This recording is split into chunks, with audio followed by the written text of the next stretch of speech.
For more than 25 years, showing up to a conference has meant one thing. You get a badge, an agenda, and probably too much swag. And this year, in front of 5,000 people in Nashville and online, Cvent bet $1 billion that showing up means something else entirely. Not what's in your bag, but who's in the room. They're calling it the presence premium. And in a world where AI can fake almost anything, they're betting real presence is the rarest signal left in business. So forget the swag, it's the presence that's the premium. And I wasn't just covering the story, I was handpicked to be inside it.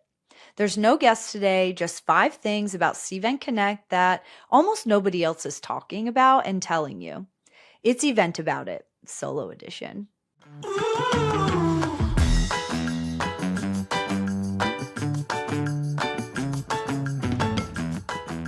Hey everybody, welcome back to Event About It. I'm your host, Megan Martin, and today's a first for the show. No guests joining me, just me walking you through what I saw, heard, and lived at Cvent Connect 2026 in Nashville. It was the industry's biggest stage right now.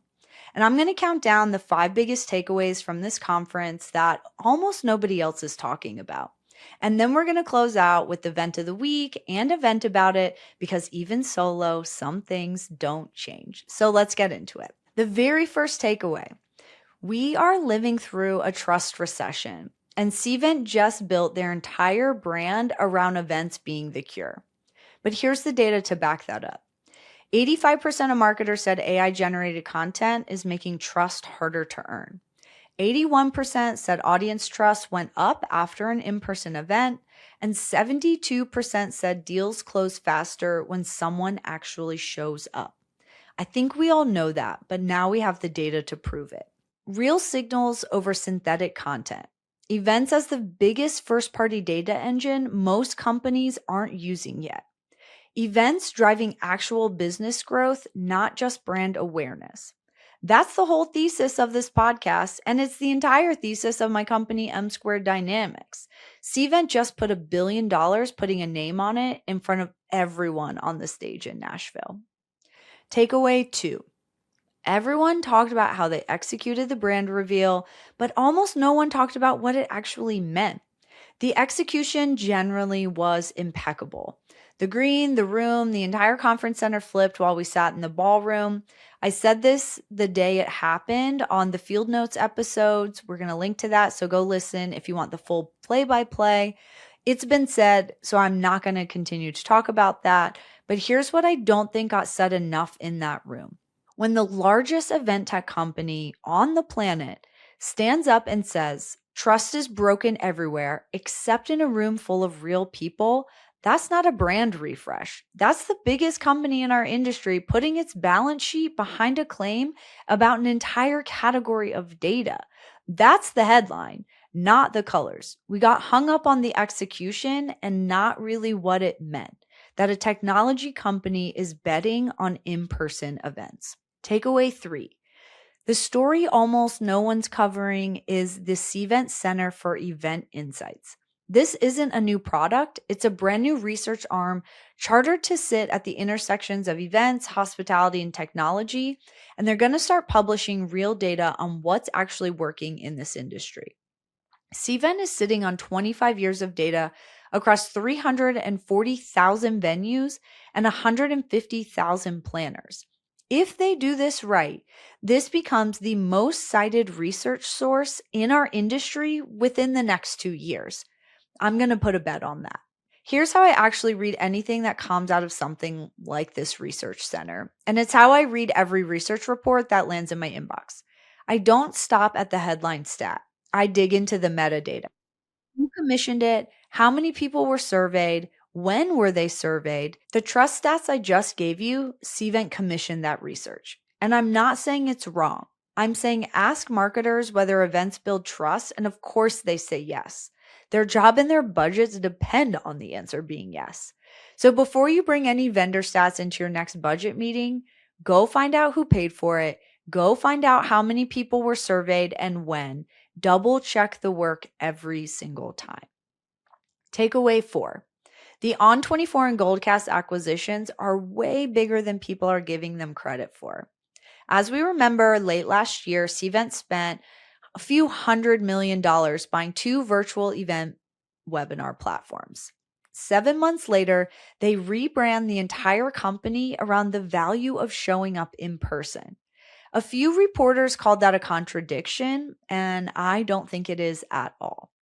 Cvent's moving out of event tech and into a marketing tech, and using those two acquisitions to bridge the gap between the two categories.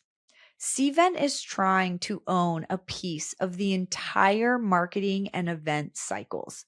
Everything from field events to webinars to online and digital programs and in-person experience. Cvent wants to touch the entire marketing stack, and I think there's more acquisitions to become to bridge the gap between event tech and martech, and Cvent's going to position itself in the middle of both.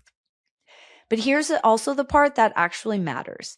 Cvent's AI layer, Cvent IQ, runs through an MCP. That's the same protocol that lets AI agents like Claude and ChatGPT plug directly into outside tools.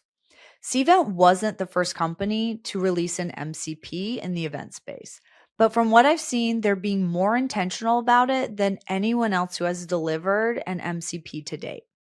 This wasn't a checkbox feature. It's Cvent saying the tool you already use might end up running your event platform for you. This is also a change in rhetoric from how Cvent has talked in the past about connecting with other technologies and the ecosystem that they work in. They're starting to open up and work across more technologies and more partner techs, including MCPs and AI agents. So here's my honest, open question, because I don't have the answer yet, and I'm genuinely curious on how this actually helps planners day to day. I'm ready to see real use cases, not just more announcements. If you're testing this, I want to hear from you because I'm genuinely excited to see what this actually unlocks once people start using it. As we know, I'm still a skeptic about the accuracy and use cases of the application. We know bad data in is bad data out, but I'm excited to see the experimentation and learn more about the applications. And lastly, takeaway number 5, and this is one that I live directly. As I mentioned, I was one of 10 people Cvent handpicked for their brand new hosted creator program, the first of its kind anywhere in the events industry. We've seen programs like this at other shows, mostly consumer shows, but we've never seen a program like this in the events industry or the marketing industry. Cvent covered my registration, flights, hotel, even sent me a little gifting experience before we got to Nashville. And let me tell you, our group were a vocal bunch, and the Cvent team handled this inaugural program pretty impeccably. They gave us our own office on site with 2 full podcast setups so we could record and post in real time. If you want the raw in the moment versions of this, you can go find the highlights on my Instagram, M2 Dynamics, and we'll also be linking to the field notes episodes recorded in these studios so you can see our real-time reactions of everything that happened at the conference. And a shout out to Event About It's podcast auntie, Anka Tree Fan. If you've seen her episodes, you understand the joke about why she's our auntie. She was the editing genius behind the Field Note episodes on site. We recorded reactions the same day things happened, straight out of the podcast room that were creators, with Anka and some of the other creators in our group. The program was genuinely well run. 10 creators, 1 very intense group chat, and almost 0 chaos. Everyone was rooting for each other's content instead of competing for the same angle. The way they picked this group was extremely intentional, and you can tell by the content we put out. My one honest note, access was incredible leading up to the reveal, but then it thinned out after that. Right when the story was getting juicy to tell, they started cutting back our access. And I'm not going to give you the full breakdown today because there's an entire episode coming up with Dara, the person who built the program from scratch. Consider this the trailer. We're going to sit down with Dara to break down the entire journey from why, approvals, executive buy-in, the program impact, and the lessons learned. And yes, we're going to be sharing all of the data from the creators and the impact we had on the show. Every event, and especially every event for the event marketing industry, should be doing a program like this. And Dara is going to hand you the framework on exactly how to do it. All right, well, that's 5. And now it's time for my favorite session, the event of the week. Because sometimes the only thing tighter than a load-in schedule is my patience. And since there's no one else in the room to answer today, it is my turn. So here's my vent, and I'd bet almost everyone listening has lived some version of it.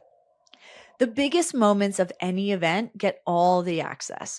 Red carpet, exclusive briefings, the people closest to the story get pulled in tight. But then the second the big moment happens, the keynote's over, the reveal's done, the ribbon is cut, things start slowing down and disappearing. No more behind the scenes, no more follow-ups. Right when people actually have questions and there's more story to tell, we start slowing down. If you're planning your next big reveal, the moment after the applause is not the time to wind down. It's the second act. Plan for it like it matters, because it does. We create peaks and valleys in our content strategies instead of treating them as the always on momentum building flywheels that event content is. Next up, it's time to event about it. The part of the show where we get to spill the tea on memorable event moments. Whether huge success, total disasters, or just pure chaos, we always want to hear them. Normally, this is my guest job, and today it's mine, and I have 2 behind the scenes stories from Cvent for you. So this very first one isn't about me. It's actually about the exhibit hall. And you guys already know that I am no fan of animals at events. The puppy parties and cafes and goat yogas, not my thing at all. Cvent had this incredibly cute puppy activation set up on the show floor. Shout out to Visit Denver. They've been doing these at events for the last few years. The puppies are cute right up until the puppies got loose. And when I say loose, they were running around the trade show floor. Thankfully, an exhibitor stepped in and helped the Cvent staff catch the dog and return it to its playground. And in a completely unrelated corner of the same area was the T3 Expo sponsored Cat Cafe activation, which, by the way, was a huge hit. I have never seen a line so long. And every time I walked by the Cat Cafe, there was a line to get in. But at some point during the conference, a cat decided to launch itself out of the top of the enclosure. And I'm not exaggerating. This cat climbed up on a cat tower and jumped on the top of the enclosure. Thankfully, there were people who noticed and were on the other side to catch the cat and put it back in the cafe.